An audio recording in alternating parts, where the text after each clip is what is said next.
मित्रांनो, आपण पाहू शकतात बैलगाडी क्षेत्रामध्ये आज हा आपला नवीन वर्षाची नवीन सुरुवात यांची ओळख कुणाला या बैलगाडी क्षेत्रामध्ये द्यायची गरजच नाही, कारण का एक जो हायलाईट चेहरा बोलतात ना त्या बैलगाडी क्षेत्रातला आज कॅमेरा समोर आहे. दादा नमस्कार. नमस्कार. नवीन वर्षाच्या काय बोलाल, कशी सुरुवात, कसं काय? सर्वप्रथम नवीन वर्षाच्या हार्दिक शुभेच्छा थोडं दादा सरकार फॅन फॅमिलीला. आणखी ना तुमच्या दावणीला म्हणजे एक मी नंदी पाहिले ना, एक 7-8 नंदी आहेत, खूप नंदी आहेत. नाही, सर्वप्रथम तर माझा आवडता नंदी म्हणजे बादल. आम्ही त्याला आप्पा गेल्यापासून व्यवस्थित जपलेला आहे बादल. बाकी नंदींच्यावर पण लक्ष आहे, पण सर्वप्रथम बादल व आमची दादा सरकारची अख्खी टीम आहे. दिवसातून एकतरी फेरी बादलजवळ माझी पण आणि अख्ख्या टीमची असतं, आणि आमचा सर्वांचा फेवरेट बैल बादल आहे. पुसेगावचा मैदान झाला ना, खूप चर्चा झाली मैदानामध्ये, काय सांगाल त्याबद्दल? पुशेगावचा मैदान म्हणजे आमचा गाव आहे. तो पुशेगाव म्हणजे आमचा फार्म हाऊस तिथे आहे गावाच्या इथे, आणि ती आमचीच यात्रा गावची, म्हणून मी तिथे गेलेलो गावच्या यात्रेला. आणि आप्पा दरवर्षी जात तिथं. आप्पा तर 8 दिवस जाऊन राहत तिथं गावची यात्रा म्हणून. जे पण मुंबईवरून जे लोक आहेत त्यांची राहण्याची, खाण्याची, पिण्याची सर्व सोय आप्पा तिथं करीत. आम्ही पण याच्यापुढे तीच परंपरा चालू ठेवू सर्वजण. आणि शिवगिरी महाराजांचं दर्शन घेतला तिथं. आप्पा देणगी देत ती आम्ही देणगी दिली, आणि शिवगिरी महाराजांना बोललेलो आम्ही का आमचा 1 नंबर होऊ द्या, पण काही कारणास्तव 2 नंबर झाला, काय हरकत नाही, पण आम्ही ती देणगी म्हणून आप्पांच्या नावाने तिथं दिली बक्षीस, आणि त्या लोकांना जेवण दिला तिथं. आज ना जी आप्पांनी कमवलेली मंडळी ना, त्याच तुमच्या सर्व सोबतीला आणि तशी तुम्हाला प्रतिसाद देते, काय बोलाल? नाही, खरं तर म्हणजे शर्यती शौक आम्हाला कमी होता, पण आप्पा गेल्यापासून या लोकांनी जो मला प्रेम दिला सर्वही, म्हणजे आनंद आप्पा असतील किंवा आमचे गाववाले, सर्व गाववाले, सर्व नातेवाईक आणि शर्यती शौकीन सर्वही, म्हणजे 8 दिवसातून 10 दिवसात एक फोन करून विचारत सर्व का बाबा काय चालले, तुझा कसा चालले, म्हणून यांच्या सर्वांच्या आवडीमुळे मी या क्षेत्रात आलो परत. आणि 8 बैल घेतले. त्याच्यानंतर एक सर्जा बैल चांगला लागला, त्याने आप्पांचं नाव भरपूर उंचावर नेलं. आणि मेन नरेश पाटील आमच्या नेऱ्याचे, तुषार घोरपडे यांची दोघांची भरपूरच मेहनत या गोष्टीत, आणि तेच सर्व नियोजन करतात. आणि दादा सरकार टीम आमची पाठीशीच आहे. आप्पा यांचा वारंवार सल्ला असतं का असा कर तसा कर, ते बोलतील तसं त्यांचं नियोजनप्रमाणे आम्ही करतात. आणि ज्याप्रमाणे ना म्हणजे आप्पांनी या बैलगाडी क्षेत्रामध्ये आपलं वर्चस्व बनवून ठेवलेलं, त्याचप्रमाणे तुम्ही देखील पिढ्यानपिढ्या हा चालवत आहेत, काय बोलाल त्याबद्दल? नाही, आप्पांचा म्हणजे मी लहान असल्यापासून बघतो आप्पांना बैलगाडींचा शौक भरपूर होता. म्हणजे एक प्रला ते घरात कुठं लक्ष नव्हतं कमी देत, पण बैलांजवळ मेन त्यांचं लक्ष होतं, आणि त्यांच्यासारखा कोणच होऊ शकत नाही. आणि आमचा एक प्रयत्न आहे फक्त का त्यांचं नाव कुठंतरी टिकवून ठेवायचं आणि जास्तीत जास्त वरती नाव न्यायचा, हा आमचा प्रयत्न आहे. आम्ही काय त्यांची पण शकत नाही.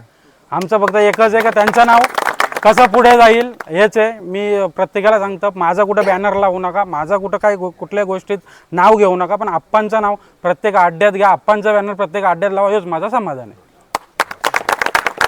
आणि ना त्यांचा नेहमी मुंबई बिंजोडचा अड्डा म्हटला ते एक 26 जानेवारी मानाचा अड्डा, आणि आप्पा आवर्जून त्या मैदानात यायचे. हो नाही, खरं 26 जानेवारी हा आवडता अड्डा आप्पांचा. आणि आप्पा गेल्यानंतर 26 जानेवारीची जी कमिटी आहे ती गेल्या वर्षी पण माझ्याजवळ आलेली, पण आप्पांना 1 वर्ष झाला नव्हता म्हणून मी बाहेर गेलो नाही. पण यावर्षी नक्की त्या कमिटीने जर अड्डा ठेवला तर मी जाणार ना. तिथं 4 ते 5 शर्यती आमच्या 26 जानेवारीला होणार, मैत्रीपूर्व लढत होणार, आणि 5-6 शर्यती आम्ही 26 जानेवारीला करणार नक्कीच. आणि ना ज्याप्रमाणे ना मैदानामध्ये आपल्या आत्ताची कंडिशन बघायला गेली ना, ज्याप्रमाणे गावागावामध्ये चित्तेची दहशत आहे, त्याप्रमाणे तुमच्या दावणीला एक खरोखर चित्ता असंच लाभलेला सर्जा, काय बोलाल त्याबद्दल? नाही, सर्जा बैल खरं आम्ही जेव्हा घेतला बैल, सर्वप्रथम तर देव बकासूर आम्ही बैल घेतला. बैल घेतल्यानंतर आम्हाला पायऱ्यासाठी अडचणी येत होत्या, पण तुषार घोटपडे यांनी फोन केला मामांना. मामा एक शब्दावर बोला शेठचं नाव कुठंतरी मोठ्या अड्ड्यात गाजूया, म्हणून ते लगेचच बकासूर आम्हाला दिला पायऱ्यासाठी, आणि त्यांचा खरं मनापासून धन्यवाद मामांचा पण. आणि ते बकासूर दिल्यामुळं कुठंतरी सर्जा आमचा चर्चेत आला, आणि चर्चेत येऊन तिथं 4 नंबरचा मानकरी झाला. आणि ट्रॅक्टर पण एक बक्षीस भेटला, 2 मोटरसायकली बक्षीस भेटले आम्हाला. आणि त्याच्यानंतर चिमण्या बैल असतील त्याही पण आम्हाला पायरा दिला, लखन असतील त्याही पाहिला. आप्पांच्या प्रेमामुळे सर्व आम्हाला पायरा दिला. चिक्क्या बैल आहे त्याही पायरा दिला, आणि आता अजून एक 7 तारखेला एक मोठा पायरा आमचा आहे. नक्कीच. आणि ना मी नेहमी बघतो मैदानात ज्याप्रमाणे आप्पा आले बघायला गर्दी व्हायची. त्याचप्रमाणे आता तुम्ही देखील आता त्याप्रमाणे गर्दी बघायला खूप होते का दादा सरकारची कोणती बैलं आलीत लोकांना बघायला लय आवडतो. खरं आप्पा म्हणजे शर्ती क्षेत्रात अड्ड्यात ज्या दिवशी आप्पा नसतील तर मजा नसते असे लोक पण बोलतात ना, मला पण माहीत आहे. आणि मी पण आता कुठंतरी अड्ड्यात गेलो त्यांची कमी भासते अड्ड्यामध्ये. आणि कुठंतरी वाटते का बाबा आप्पा आज पाहिजे होते अड्ड्याला, आज आप्पा असते तर सर्जा एवढा पलताना भरपूर काय वेगळा झाले असता. नक्कीच ना. आणि ना मी एक आप्पांची बाईट ऐकलेली का मला खूप आवड आहे बैलगाडी क्षेत्रातली, पण मुलांना कसं बिझनेसच्या मागे जास्त होते. पण आज तुम्ही ती परंपरा जपली आणि कुठेतरी जे चाहता वर्ग आहे दादा सरकारचा ब्रँड आज तुम्ही टिकून ठेवला आहे, त्याबद्दल तुमचे आभार खूप. ठीक. विचारत झालं ना तर आज तेव्हाच्या काली आप्पा गेले तेव्हा ना खूप जणांनी प्रत्येक गाडा मालकांनी छकडेस्वरांनी एक प्रेम म्हणून त्यांचा बॅनर आपल्या गावाच्या चौकामध्ये असो इतर सर्व ठिकाणी खूप जणांनी प्रेम दाखवलं त्या गोष्टीला. नाही खरं त्यांचा मनापासून धन्यवाद. महाराष्ट्रामध्ये ज्यांनी किंवा महाराष्ट्राच्या बाहेर ज्याही स्टेटस ठेवलेले आप्पांचे बॅनर्स लावलेले गावोगावी त्यांचा एकदा मनापासून माझ्याकडून धन्यवाद.